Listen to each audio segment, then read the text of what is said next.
In a village between two grumpy hills, there lived a girl named Poppy, with a shy shadow named Lumina. While other kids' shadows danced around, Lumina would hide behind Poppy's legs or duck behind clouds. It was pretty funny, especially when Lumina would suddenly shrink into a puddle at Poppy's feet, tripping her up. One blustery afternoon, a traveling spectacle of glimmer sprites came to the village. They flitted and zipped through the air, leaving trails of fizzing, popping light, and promised to grant one small, sensible wish in exchange for a story. Poppy knew this was her chance, but as she approached, Lumina trembled so violently that the ground shook, and all the glimmer sprites tumbled out of the air like fallen stars. The spectacle master, a grumpy glimmer sprite with a mustache made of moonbeams, huffed, "No wishes for clumsy girls with wobbly shadows." Feeling a prickle of sadness for Lumina, not herself, Poppy had a thought.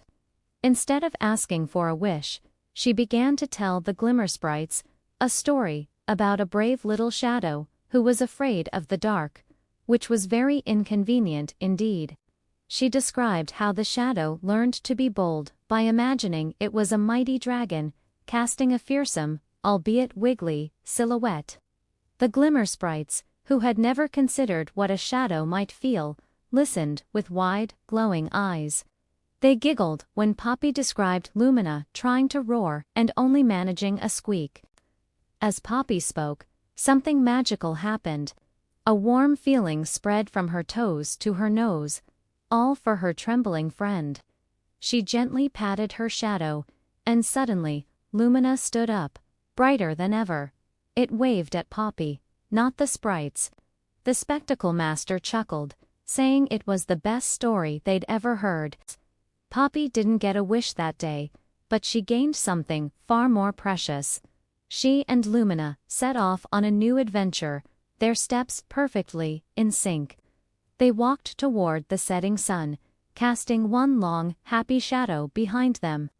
Poppy had learned that the greatest magic isn't about getting what you want, but about understanding and being kind to those who are a part of you, even the wobbly, shy, and sometimes troublesome parts. And from that day on, her shadow was the bravest, most cheerful dancer in the whole village. Love this? Don't forget to like, share, and subscribe for more stories from Nana's Storypatch Cottage.